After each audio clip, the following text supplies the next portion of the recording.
நான் எப்படிடா இந்த கோவிலை கட்டுவேன்னு கருப்பண்ணன் யோசிக்கிற போது அவரே கையில் ஒரு திருவோடு ஒன்று கொடுக்குறாராம். யார்? அந்த முதியவர்.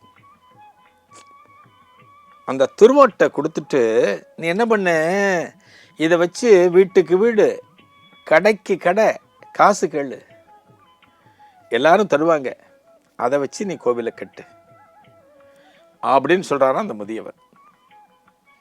ஒரு ஆலயத்தை தான் அமைத்து கொள்ள வேண்டும் என்று ஒரு தெய்வம் விருப்பப்படுகிற போது அதற்கான வழியையும் அந்த தெய்வமே காண்பித்து விடும்.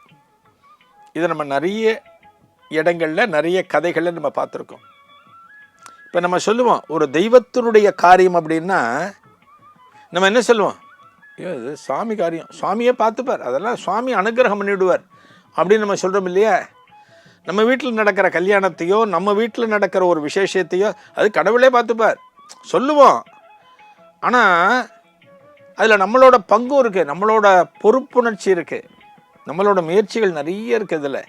ஆனால் தெய்வம் சம்பந்தப்பட்ட காரியம் அப்படின்னா கடவுளே முன்னின்று நடத்தி கொள்வார். அதான் பிரத்யக்ஷம். இன்றைக்கு நீங்கள் இந்த சம்பந்தமான பல அனுபவங்களை பார்த்தோம் அப்படின்னா கடவுள் சம்பந்தப்பட்ட காரியங்களை கடவுளே நிகழ்த்தி கொள்வார்.